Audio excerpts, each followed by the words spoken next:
오늘 말씀의 제목은 모세의 수건을 벗은 성도들이란 제목으로 말씀을 나누겠습니다. 바울은 고린도 교회에게 계속해서 교회의 공교회성을 계속 이야기를 하고 있습니다. 모든 교회, 지상에 있는 장소와 시간을 초월하여서 모든 교회는 마땅히 그리스도의 어떠함을 드러내야 될 그런 자들입니다.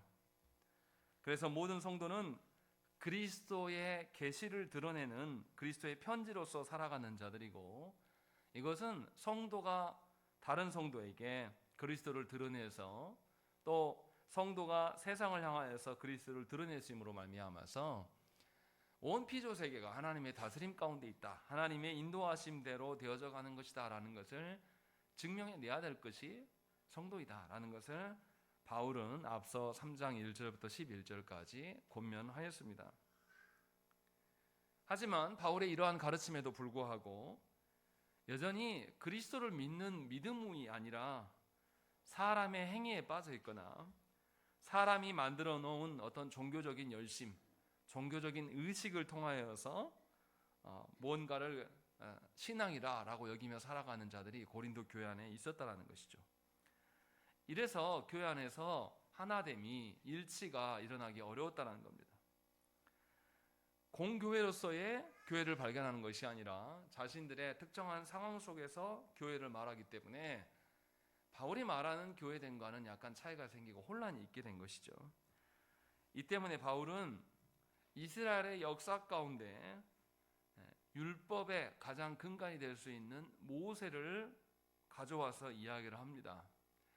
모세에게 하나님의 언약이 어떻게 체결되었으며 이 언약이 그리스도께서 오심으로 말미암아 어떻게 변화되었는지를 비교하면서 성도가 어떤 방식으로 살아가야 될 것인지를 권면하는 말씀이 오늘 본문의 내용입니다. 그래서 바울은 12절에 뭐라고 하냐면 우리는 이 같은 소망이 있으므로 담대히 말하노니 라고 되어 있습니다. 고린도 교회가 갖고 있는 소망과 뭔가 다른 소망이기 때문에 이 소망을 말하고자 하는 거예요. 그래서 13절에 바로 무슨 이야기 하냐면 모세가 이스라엘 자손들에게 했던 그 소망과는 다른 거다. 그래서 13절 끝부분에 그것과 같이 아니하였다라고 말하고 있어요. 모세가 하는 것과 좀 다르다라는 것을 이야기를 하고 있어요. 그래서 오늘 본문에서 우리가 봐야 될 것은 바울이 말하는 소망, 그것이 도대체 무엇인가? 그것이 모세가 말하는 것과 어떤 차이가 있는가를 우리는 분명하게 보아야 돼요. 더 정확히 말하면 복음이냐 율법이냐를 묻고 있는 겁니다. 이것이 오늘 본문의 내용이에요. 그래서 계속 모세로 인한 것들과 그리스도로 인한 것을 대조하면서 설명을 하고 있습니다. 그러면 이제 우리가 먼저 출애굽기에 드러난 모세의 하나님께서 모세와 맺어준 그 언약을 생각을 해봐야 돼요. 출애굽기 34장과 출애굽기 32장에 두 번에 걸쳐서 이야기가 나옵니다. 출애굽기 33장은 하나님 앞에서 이스라엘 백성들이 금송아지를 만들어서 하나님 앞에 범죄하는 장면이 나오는 것이고, 두 번에 걸쳐서 하나님께서 이스라엘 백성들에게 언약을 맺어주시고 그 언약의 증표인 십계명을 돌판에 써서 주시는 사건이 32장과 34장에 나온다는 것이죠. 그래서 어떤 일이 있었습니까? 하나님께서 이스라엘 백성과 언약을 맺으시기 위하여서 모세를 시내산으로 부르셨어요.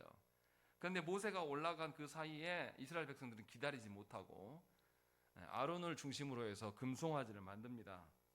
그리고 보이지 않는 하나님을 섬기려고 하니까 금송아지를 통해서 하나님을 섬길 수 있다라고 이들은 믿었습니다. 그래서 이스라엘은 금송아지를 만들고 금송아지를 하나님으로 여겼습니다. 그리고 그 앞에서 하나님께만 드려져야 될 번제와 화목제를 드린 것이죠.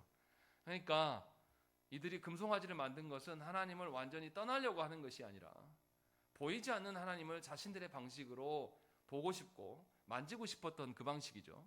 그래서 그 방식으로 금송아지에게 절하면서 화목제와 번제를 드리면서 나아갔다는 거죠. 그런데 이러한 방식, 사람이 각색해 놓은 이러한 방식은 하나님께 절대 영광될 일이 없습니다.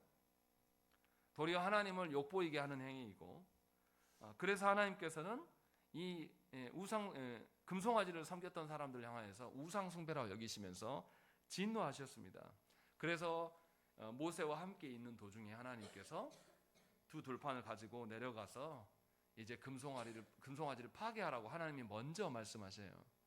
그리고 모세가 시내산에서 이것을 가지고 내려오다가 이 언약의 증표인 두 돌판을 가지고 내려오다가 이스라엘 백성들이 금송아지 앞에서 난리를 치고 있는 모습을 발견하게 되죠. 그때 모세가 어떻게 합니까?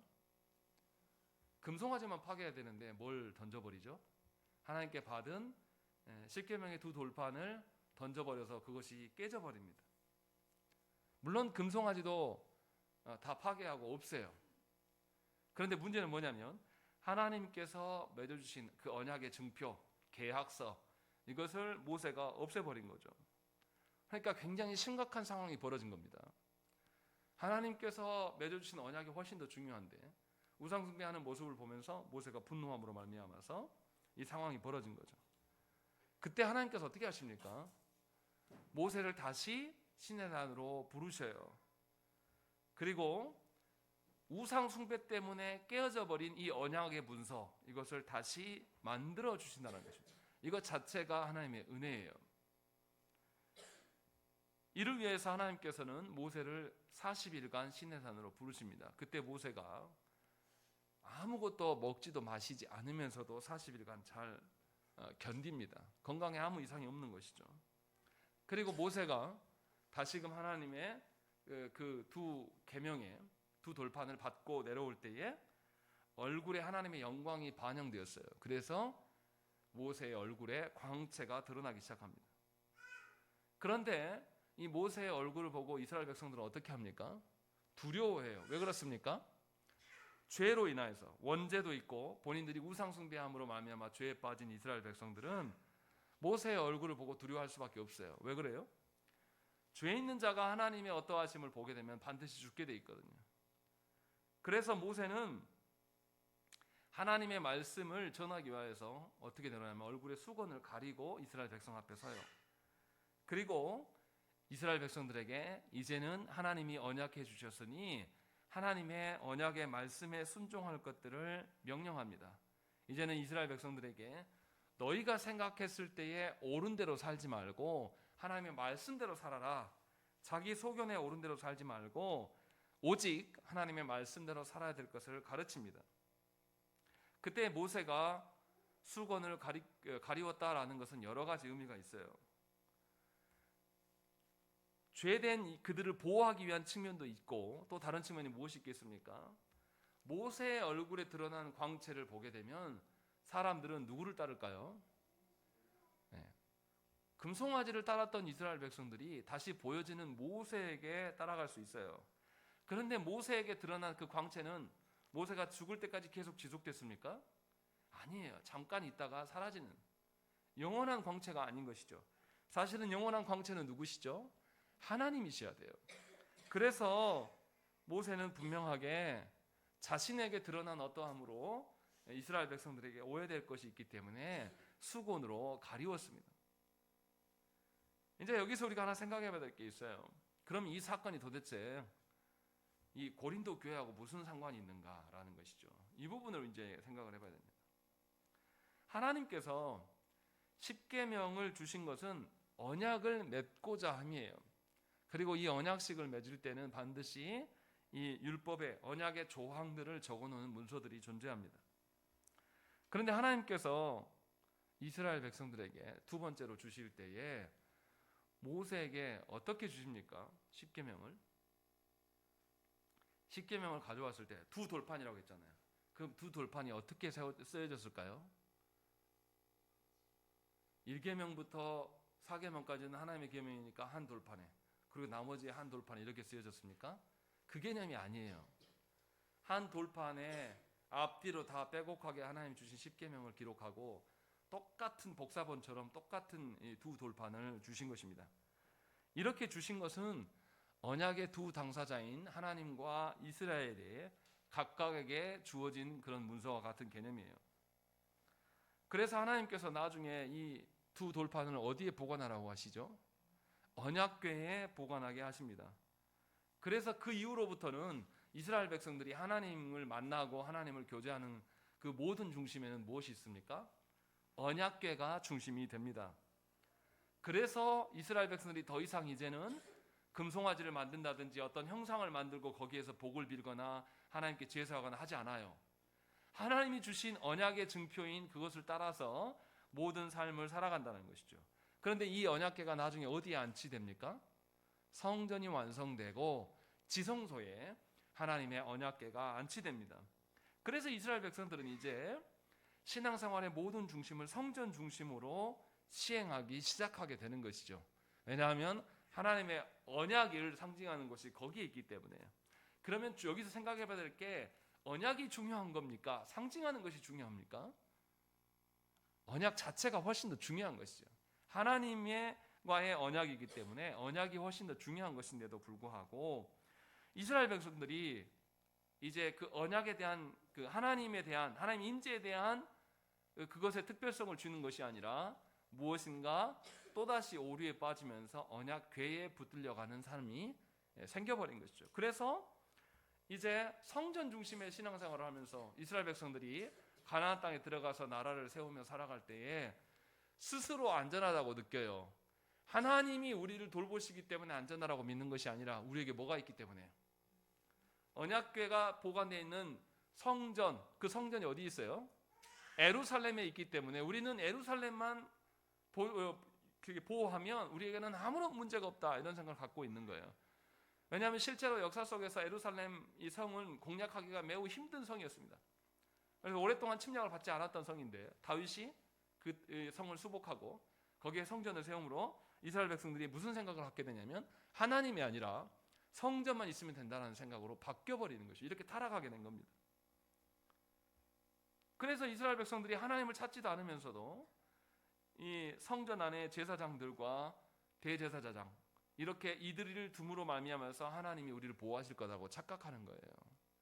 모세가 얼굴을 가리운 것처럼 하나님의 언약궤가 있는 하나님의 임재의 상징인 그곳이 거룩하게 지켜져야 될 필요는 반드시 있습니다. 그러나 그 언약궤가 있다고 해서, 성전이 있다고 해서 그들이 지켜지는 것이 아니에요. 반드시 하나님의 어떠함 속에 그들이 존재한다는 것이죠. 그런데 이러한 것을 이스라엘이 잊어버렸어요. 그리고 그러한 율법적인 신앙의 전통이 예수님 당시까지도 전해져 내려온 것이죠. 그래서 종교 지도자들이 놀랍게도 하나님께서 보내신 메시아이신 예수 그리스도를 죽이는 일에 동참하게 되고 여전히 성전 중심으로 살았어요. 그래서 예수께서 성전을 바라보면서 뭐라고 하십니까? 내가 저 성전을 사흘 만에 헐겠다라는 것이죠.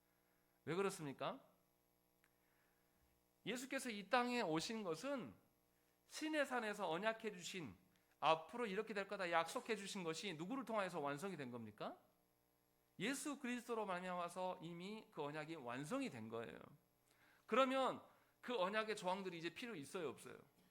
더 이상 필요치 않는 것이죠.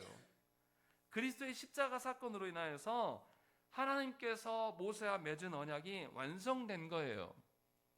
그러니까 언약이 그리스도의 십자가 사건으로 완성되었기 때문에 그때 무슨 일이 일어납니까? 주님이 십자가에서 돌아가실 때에 성소와 지성소를 나누었던 휘장, 이것이 찢어졌다는 거죠. 이게 무슨 말입니까? 더 이상 이 언약궤, 성전이 거룩의 모든 그런 표상일 수가 없고 하나님께서 친히 이 땅에 오셔서 이 모든 것들을 행하셨어요. 그래서 그리스도께서 번제와 속죄제와 화목제물이 친히 되어주시기 때문에 더 이상 이제 제사가 필요치 않게 된 겁니다. 주님이 완성을 하셨어요. 그래서 주님의 몸이 지성소에 바쳐짐으로 말미암아서 이제는 그리스도로 말미암아서 하나님과의 언약이 다 확정된 거예요. 그래서 우리는 예수 그리스도로 말미암아서 이제 하나님을 우리의 아버지라고 부를 수 있게 된 것입니다. 그래서 더 이상 모세의 어떠한 방식으로 돌아갈 필요가 없어요. 바울이 그래서 모세의 수건을 언급한 것은 이제는 더 이상 율법 중심의, 성전 중심의 종교 행위가 너희를 지켜줄 수 없다라는 것을 분명하게 밝히는 것입니다.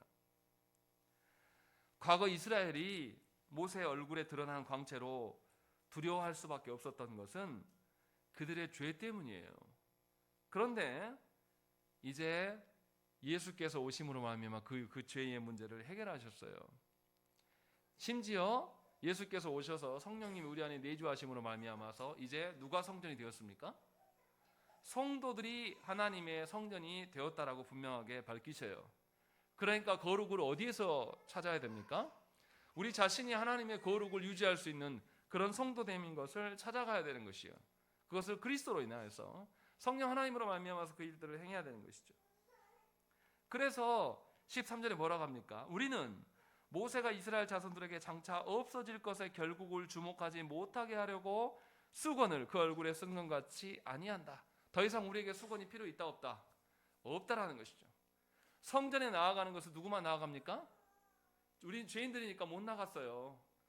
제사장들만 나가게 하고 거룩 때문에 우리는 다가설 수도 없었어요. 그러나 하나님이신 그분이 오셔서 우리에게 함께 임재하시는 것을 확증해 주셨기 때문에 이제는 우리가 어떻게 됩니까? 우리는 얼굴을 가리지 않고 그 거룩의 문제 때문에 하나님께 나아가지 못할 필요가 없이 이제 직접 하나님을 대면할 수 있게 된 거예요. 그래서 더 이상 이제는 거룩의 문제로 신음할 필요가 없는 것이죠. 모세에게 드러난 광채, 그 신비로운 일인 것은 잠깐 있다가 사라질 것이에요. 그것이 궁극적이고 영원한 것이 아니에요. 그런데 아직도 많은 사람들이 14절에 보시면 그러나 그들의 마음이 완고하여 오늘까지도 구약을 읽을 때에 그 수건이 벗겨지지 아니하고 있으니 그 수건은 그리스도 안에서 없어질 것이다 라는 것이죠. 아직도 많은 사람들이 이 모세의 율법에 근거해서 말씀을 보는 자들이 너무나 많다. 모세의 율법이 계속 가리키고 있는 것은 누굽니까? 예수 그리스도예요. 모세의 율법으로 인하여서 하나님께서 언약 조항을 만들어 주시고 그 언약의 조항들이 새겨진 그 두 돌판이 계속 가리키고 지향했던 것은 누구예요? 예수 그리스도셔요. 예수 그리스도께서 이 땅에 오셨기 때문에 이제는 그 지향하고 있었던 상징물들이 더 이상 필요합니까? 필요치 않아요. 필요치 않는 거예요. 우리가 어떤 목적하는 바를 가기 전까지는 뭘 봐요? 차를 운전해 가면서 내비를 쳐다보고 있어요. 도착해서도 계속 내비를 붙들고 씨름하는 사람이 누가 있습니까? 도착하면 내비가 자동적으로 어떻게 합니까? 종료되었다라고 알려줘요. 더 이상 나 보지 말라는 거죠. 예수께서 이 땅에 오신 것이 바로 이러한 일이에요. 예수께서 이 땅에 오심으로 말미암아 우리는 하나님의 영광을 어디서 찾아야 돼요? 그리스도로 말미암아서 삼위 하나님을 직접 대면하고 볼 수가 있게 된 것이죠. 그래서 우리는 하나님을 찾는 것이 우리가 해야 될 일이에요. 그런데 여전히 모세의 율법에 집중하는 일들이 교회 안에 있다는 것이에요. 하나님께서는 심지어 우리를 하나님의 영광과 거룩을 드러내는 도구로 우리를 사용하시겠다고 했어요. 그래서 우리가 하나님의 어떠하심을 담지하게끔 전에는 거룩의 문제 때문에 감히 하나님께 나아갈 수 없는 우리들을 그리스도의 죄 씻음으로 말미암아서 우리가 친히 하나님의 거룩의 임재의 상징이 되었다는 거죠. 그래서 우리가 세상 속에 서게 되는 거예요. 그래서 교회 가운데 하나님의 영광이 드러나게 해주셨어요. 그러니 마땅히 우리는 교회 안에서 그리스도의 몸으로서 하나님이 주신 특권을 드러내고 계시하면서 이것이 살아가야 될 우리의 본분이라는 거예요.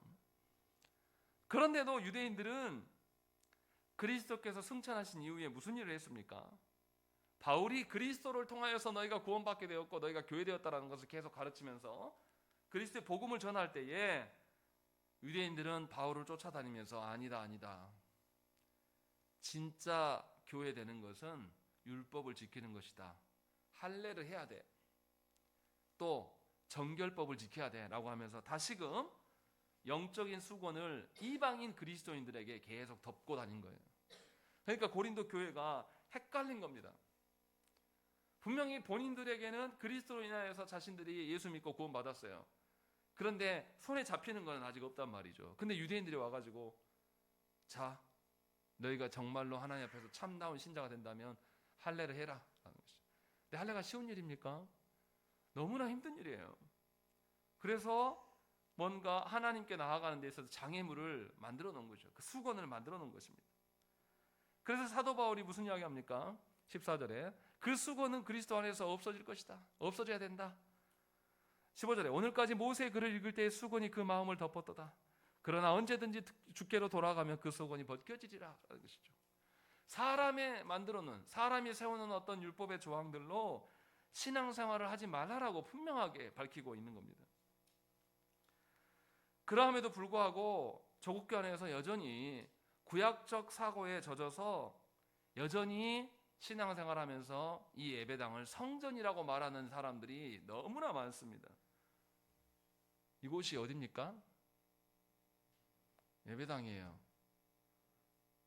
여러분이 앉은 좌석과 여기하고 거룩의 차이가 있습니까? 없어요. 그런데 저 어렸을 때만 해도 어떻게 했습니까? 여기 우리 리모델링 하기 전에 여기 바닥 무슨 색깔이었습니까? 왜 빨간색을 할까요? 말씀을 존중하는 의미에서는 그럴 수 있어요. 그러나 여기가 지금도 성전입니까? 아니라니까요. 여러분 자신이 성전이 되라고 하나님 말씀하셨어요. 그리스도께서 거룩을 확보해 놓으셨기 때문에 이제는 우리의 어떠함으로 거룩을 세우는 게 아니에요. 그리스도께서 거룩으로 확보해 놓기 때문에 우리는 전과 다르게 담대히 누구에게 나아갈 수 있어요? 성부 하나님께 나아갈 수가 있게 되는 것이고, 우리는 담대히 성부 하나님을 향하여서 아버지라고 부를 수 있는 특권이 우리에게 주어진 거예요. 그런데도 여전히 조국교 안에서 무슨 일이 일어납니까? 여전히 이곳을 성전이라고 말해요. 여전히 이곳이 여기서 기도하면 더 잘 되는 것처럼 말하고 여기서 뭘 하면 더 거룩한 것처럼 이야기한단 말이에요. 그래서 여전히 우리들이 교회 안에서 이 물건들을 뭐라 그러죠? 성물이라고 말하는 사람들이 여전히 교회 안에 있다는 것입니다. 이거는 그리스도께서 오심을 부정하는 거예요. 그리스도께서 오셔서 하나님의 찬란한 영광을 우리에게 다 부어주셨던 것들을 아직도 모르고 있다는 거죠. 여전히 눈에 보이는 방식, 여전히 사람이 정해놓은 방식에 속고 있는 거예요. 그래서 어떻습니까? 하나님께서 보여주시는 교회에게 주셨던 하나님 나라의 그 찬란함을 맛보지 못하기 때문에 말씀을 자기식대로 각색해서 오해해서 바라봅니다. 여전히 성전을 하나님의 구속을 목적으로 읽는 것이 아니라, 성경 읽을 때에 하나님의 구원을 목적으로 읽는 것이 아니라 성경을 어떻게 읽습니까? 역사적인 기록이나 아니면 윤리적인 목적을 위하여서. 그래서 설교를 들을 때 좋은 사람이 돼야 된다, 거짓말하면 안 된다, 착한 일을 살아야 된다, 이것이 성경의 본질이 아니에요. 하나님의 어떠하심을 반영하는 것이 성경의 목적이란 말이에요. 그런데도 조국교 안에서 성경을 통하여서 윤리적이나 도덕적인 그런 교훈들을 찾고 있어요. 성경을 보면서 어떻게 하면 인생에 성공할 것인가, 성경을 통하여서 어떻게 하면 가정 안에 화목하고 살 것인가, 성경을 통하여서 어떻게 하면 이 땅에서의 성공자가 될 것인가, 이런 것들을 설교하고 있다는 것이죠. 또 어떤 사람은 성경을 아주 신화적이고 신비적인 것으로 보면서 어떻게 하면 신비 체험을 갈 것인가, 또 대부분의 성도들은 성경 안에서 삼위 하나님을 발견하는 것이 아니라 누구를 찾습니까? 성경에 나타난 인물들을 쫓아가고 있습니다. 그래서 뭐라고 합니까? 우리는 누구를 따라 살기를 원해요? 성경의 사람을 보면서, 마치 아브라함이 우리와 전혀 다른 인물인 것처럼, 마치 다윗이 아무런 오류가 없고 완벽한 하나님과 같은 그런 존재로 여기면서 우리는 그 사람들을 숭상하고 있어요.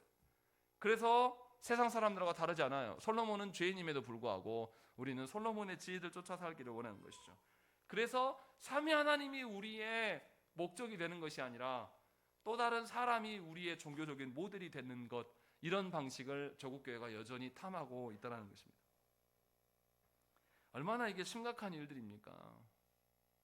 여전히 인본적인 생각들, 여전히 사람의 생각으로서 그것이 하나님이 주시는 특권인 것처럼 말하고 있는 것이죠. 우리는 이러한 영적인 수건을 벗어 던져버리고 성경을 통해서 하나님의 영광으로 나아가야 됩니다. 처음 아무것도 몰랐을 때는 내 필요를 위하여서 하나님을 찾을 수 있어요. 하나님, 내 마음이 너무나 심란하고 고달프니까 위로해 주세요. 하나님, 내가 사업의 문제가 잘 안 되는데 이 문제 좀 해결해 주십시오. 하나님, 내 건강이 좋지 않은데 좀 해결해 주십시오. 처음 모를 때는 이렇게 하나님 찾을 수도 있어요.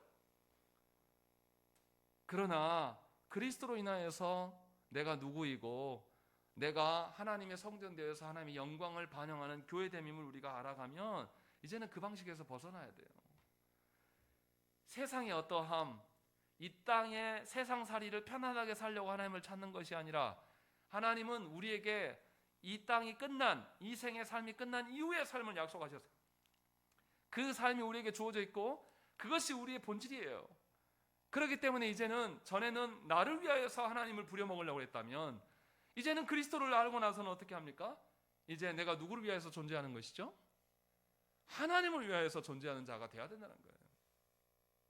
그래서 내가 이 땅에 살아갈 때에 하나님의 어떠하심, 하나님의 영광과 하나님의 놀라운 그 찬란함을 우리가 드러내야 되는 거예요. 그렇지 않으면 여전히 우리는 잠시 있다가 사라질 것들을 계속 붙잡고 살아가는 것입니다. 그래서 세상, 예수를 믿긴 믿었는데 하나님 나라도 알지 못하고 여전히 세상의 방식으로 살아가면서 세상처럼 되지 못한 것 때문에 눈물을 흘리면서 아주 초라하고 연약하게 그렇게 살아가는 것이죠. 담대함마저도 없어요. 이것이 저와 여러분들의 삶이 아닌지 돌아보셔야 한다는 것이죠. 우리는 하나님 나라를 유업으로 받게 하기 위해서 부르신 자들이에요. 하나님 나라가 오게 된단 말이에요. 그러면 이 하나님 나라가 우리의 위로가 되고 우리의 목적이 된 사람은 이 땅에서 초라하고 이 땅에서 사람들의 위로를 받지 않아도 얼마든지 당당할 수 있습니다. 예수 믿는 사람이라면 이러한 당당함과 하나님 나라의 영광을 쫓아가는 것이 당연히 드러나야 되는 것이죠. 그런데 놀랍게도 조국 교회 안에 있는 교회 자체가 무엇을 따라갑니까? 세상을 따라가요. 여전히 몇 가지 것들, 사람의 노력으로, 사람의 힘으로 무엇인가를 할 수 있다고 믿어요. 그래서 이 땅에서 거대해지고 이 땅에서 권세를 누리는 것이 하나님의 은혜라고 말하는 자들이 너무나 많습니다. 그러나 분명하게 예수 그리스도의 십자가 사역을 통해서 우리는 하나님의 자녀가 되었어요. 그래서 우리는 전에 보지 못했던, 예수께서 오심으로 마음의 수건이 덮여졌던 것들이 다 거쳐지면서 이제는 사람의 노력이 아니라 하나님의 은혜로 말미암아서 우리가 살 수 있음을 보게 된 것이죠. 그래서 성령님은 항상 자기 자녀들과 함께 거하십니다. 성도가 인지하지 못할 때, 그럴 때도 성령님은 그를 떠나신 적이 없어요. 항상 성도들 가운데에서 거하시면서 교회 가운데 거하십니다. 교회가 때로는 세상의 이단자들의 그 멸시와 헷갈림으로 말미암아서 우리를 혼란 줄 수 있어요. 시험에 들 가운데도 놓일 때가 있습니다. 그럴 때도 성령님은 우리 가운데 여전히 살아계시고 하나님의 그 언약의 신실함으로 우리를 지키시고 돌보신다는 것이죠. 종교적인 열심이나 사람의 결과물로 인하여서 우리를 돌보시는 것이 절대 아니라는 거예요. 그러니 저와 여러분들이 봐야 될 것은 무엇입니까? 하나님의 어떠하심을 발견해야 되는 것이, 그 영적인 눈을 우리가 가져야 되는 거예요. 여전히 수건으로 덮어놓고 사람의 어떠함을 보는 자들, 이들은 하나님 앞에서 설 수가 없게 되는 것이고 사탄의 놀이객감이 될 수밖에 없는 것입니다. 그래서 오늘 말씀에서도 17절에 뭐라고 하십니까? 중요한 말씀입니다. 우리 함께 읽겠습니다. 시작.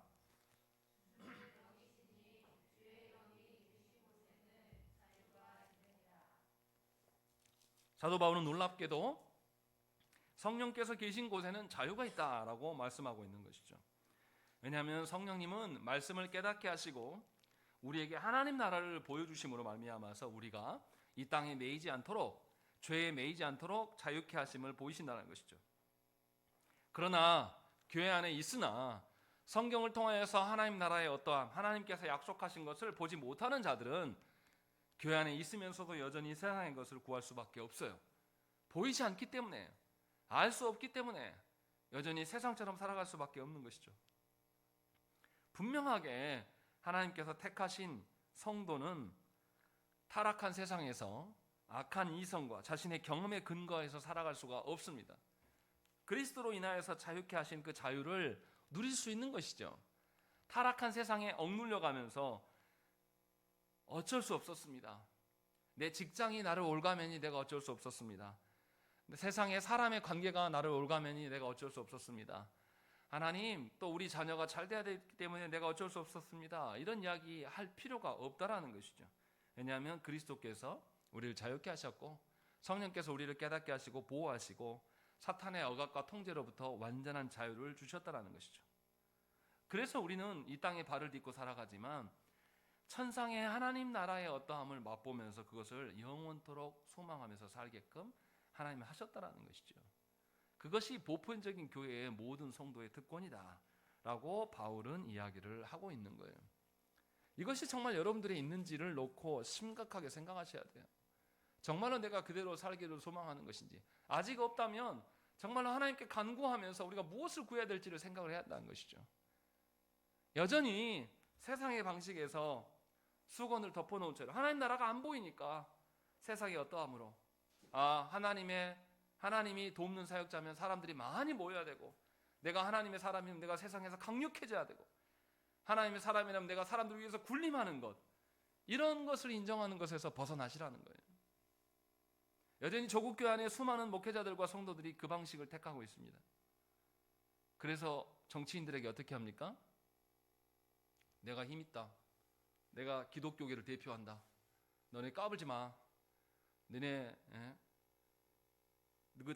당 내 한마디에 달라질 수 있어, 이런 소리를 하고 있는 거예요. 그건 목사가 아니에요. 아직도 모세 수건에 덮여 있어서 볼 수 있는 걸 못 보는 겁니다. 그래서 세상 방식으로 살아가는 것입니다. 분명하게 18절에서 무슨 이야기 합니까? 우리 18절 읽겠습니다. 시작.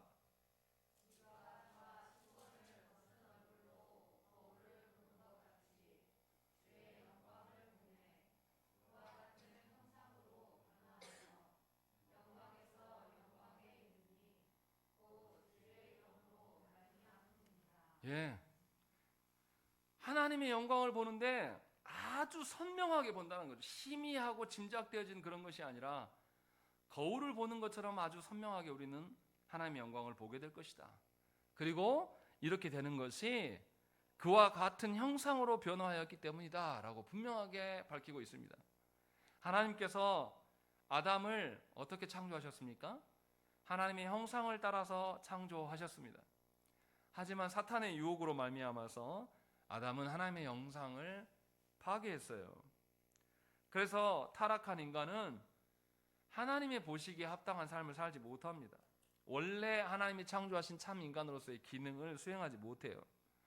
그래서 모든 능력을 상실하게 된 것입니다. 그래서 타락한 아담의 형상을 우리가 그대로 닮아 있는 겁니다. 그래서 우리는 자동적으로 늘 죄 가운데 있고 사탄의 종노릇하면서 살아갈 수밖에 없어요. 이러한 우리들을 불쌍히 여기시고 하나님은 당신의 아드님을 이 땅에 보내셨어요. 그래서 우리를 재창조하심으로 말미암아 타락한 아담의 형상이 아니라 하나님의 형상으로 우리를 회복해 하셨습니다. 그래서 우리는 그리스도로 말미암아서 하나님의 어떠하심을 소망할 수 있게 되었다라는 거죠. 그런데 거기에다 여전히 다시 모세의 수건을 덮는 것, 사람이 만들어 놓은 몇 가지의 규칙들을 덮는 것, 이것은 악한 것이라는 거죠. 구약 성도들은 분명히 그리스도를 볼 수 없었어요. 그러나 신약 성도들인 우리는 어떻습니까? 그리스도께서 십자가의 사건으로 모든 것을 완성하셨고, 그리고 우리를 교회되게 불러놓으신 것이죠. 그러니 우리는 하나님의 영광을 직접 맛볼 수 있는 자들입니다. 아직도 하나님의 영광이 여러분들 앞에 실제적으로 실체가 드러나지 않는다라면 심각한 문제라는 것이에요. 요한복음 12장 44절과 45절의 말씀이 뭐라고 합니까? 예수께서 외쳐 이르시되 나를 믿는 자는 나를 믿는 것이 아니요 나를 보내신 이를 믿는 것이며, 나를 보는 자는 나를 보내신 이를 보는 것이니라, 이렇게 말씀하시는 거예요. 그러니까 우리가 그리스도 안에서 성부 하나님을 발견할 수 있는 것이죠. 또 우리가 스스로 그리스도를 보지 못하기 때문에 성령께서 내주하시면서 그리스도를 보게 하시는 거예요. 그래서 성령님은 그리스도를 보게 하시고 그리스도를 통하여서 성부 하나님을 보게 하시는 이러한 일들을 우리에게 보이신다는 거죠. 이게 얼마나 놀라운 은혜입니까? 그러니 우리는 세상 사람들과 너무나 다른 것, 확연하게 구별되는 하나님의 영광을 누리며 사는 자들이에요. 그렇기 때문에 이 땅에 미련을 두지 않고 살아갈 수가 있다라는 거예요. 이러한 능력을 하나님으로부터 전수해 주신다는 것입니다. 타락한 인간들에게도 하나님의 형상이 흔적이 남아 있어요. 그래서 타락한 사람들도 뭘 찾습니까? 의지할 곳을 찾아요. 그것이 세상의 종교성입니다. 그러나 그 종교성이 있다고 해서 하나님을 찾을 수 있는 것은 아니에요. 그러니 여러분들이 신앙생활 해나갈 때에 세상의 종교성으로 신앙생활 해서는 안 된단 말이에요. 세상의 종교성은 뭘 강조합니까? 무엇으로 구원받을 수 있다고 이야기합니까? 여러분들의 열심, 여러분들의 간절함, 여러분들의 소원풀이로 신앙생활을 하는 것이 신앙이라고 말해요. 그래서 세상 사람들은, 세상의 종교성을 가진 사람들은 사람의 행위를 강조해요. 안타깝게도 조국교 안에서 그런 흔적들이 너무나 많아요. 전도 누가 한다? 내가 한다. 전도 누가 할 수 있다? 내가 할 수 있다. 뭘 전도 지가 해요? 하나님께서 허락하셔서 하는 거죠. 그리스도의 어떠함이 내 안에 충만하게 드러날 때에 내가 하나님의 말씀을 전하지 않고는, 그리스도의 어떠함을 드러내지 않고는 살아갈 수가 없는 거예요. 우리가 하는 게 아니라 하나님께서 하게 하셔서 그 특권을 누리고 살아가는 것이 성도됨이라는 것이죠. 이것을 구별하시라는 거예요. 세상이 말하는 종교성을 끌고 들어와서 교회 안에서 내 열심과 내 어떠함을 드러내서 나를 드러내는 것은 하나님 앞에서의 자녀됨이 아니에요. 우리의 자아는 이미 죽었습니다. 없어요. 우리 안에 살아계신 그리스도로 말미암아서 우리가 사는 것입니다. 그래서 우리는 하나님이 우리의 만족이고 기쁨인 거예요. 하나님 없이는 우리는 볼 수도 없고 찾을 수도 없어요. 사람의 어떠함으로 살지 말라는 것이죠. 사람이 정해놓은 몇 가지 기준으로 가서 신앙생활이라고, 내가 종교인이라고 말하지 말라는 것입니다. 우리는 그리스도 안에서 하나님을 보는 자들입니다. 그래서 우리는 예수 그리스도가 누구시며 예수께서 우리를 위하여서 무엇을 하셨는가, 그래서 하나님 베푸신 구원을 배워야 하는 자들이에요. 그래서 우리가 소요리 문답에서 지금 계속 뭘 배웁니까? 하나님이 베푸신 구원이 무엇인가, 그 은덕이 나에게 어떻게 적용되는가를 지금 계속 알려주는 거예요. 그래서 우리는 그리스도를 통해서만 보게 되고, 그리스도를 통해서만 소망을 갖게 되고, 그리스도를 통해서만 하나님 나라의 어떠함을 꿈꿀 수가 있는 것이죠. 그러니 우리가 예수님을 바르게 아는 것은 너무나 중요한 것입니다. 그리고 예수님을 섬기고 예수님을 통하여서 성부 하나님의 영광을 드러내는 것은 성도라면 마땅히 있어야 될 것이에요. 특별하게 신앙이 좋아서 그렇게 하는 게 아니에요. 성도라면 마땅히 삼위 하나님을 발견하는 놀라운 역사 가운데 있는 것이죠. 바울이 그 이야기를 하는 거예요. 그래서 바울이 18절에 뭐라고 합니까? 그와 같은 형상으로 변화하여서 영광에서 영광에 이르니 곧 주의 영으로 말미암음이라 하는 것이죠. 우리의 지식과 우리의 정서와 우리의 총명의 어떠함으로 하나님을 보는 게 아니라 성령께서 너희를 진정한 영광으로 보게 하실 것이니 너희가 하나님을 의존하며 살아라. 그것이 합당한 성도됨이다라는 것을 바울은 우리에게 이야기를 하고 있는 거예요. 지상의 교회와 모든 성도는 성육신하신 예수 그리스도를 통해서 하나님의 놀라운 영광에 이르게 됩니다. 이룰 수 있어요. 여러분들이 어떠한 것을 결단했고 여러분들이 무엇을 했기 때문에 이루는 것이 아니라 그리스도로 인하여서 그 일을 이미 다 해 놓으셨어요. 그리고 그 하나님 나라로 하나님은 우리를 초청하신다는 것이죠. 그렇기 때문에 여러분의 처지와 상황과 여러분의 능력과 여러분의 순종의 어떠함을 쳐다보고 있지 말고 삼위 하나님께 여러분 존재를 올려드려야 되는 것입니다. 신앙생활은 세상이 말하는 종교적 행위와 전혀 다른 것이에요. 신앙생활은 그래서 사람의 행위가 아니라 뭐라는 거죠? 그리스도에 대한 믿음이라는 것입니다. 이것을 잘 구별하십시오. 우리의 행위로는 결코 하나님을 기쁘게 할 수가 없어요. 여러분이 진정으로 삼위 하나님을 믿는 믿음, 삼위 하나님이 말씀하시는 주에서 돌이키는 이 회심의 사건을 통하여서 우리는 드디어 옷의 수건을 벗을 수 있는 자들입니다. 이미 벗겨진 자들이에요. 바라기는 오늘부터라도 우리가 삼위 하나님이 누구신지를 알아가는 일에 힘쓰십시오. 하나님을 알기를 우리 능력으로 하는 게 아니라 성령께서 알게 하실 터인데 그 성령님의 도우심을 구하면서 주의 말씀을 붙들고 살아가시라는 것이죠.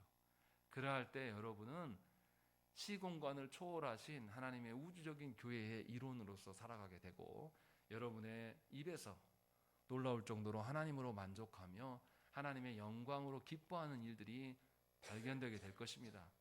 이 일로 인하여서 세상 사람들, 믿지 않던 자들은 여러분들을 통하여서 하나님을 보게 될 것이에요. 이것이 참 성도의 복이며 능력입니다. 함께 기도하시겠습니다.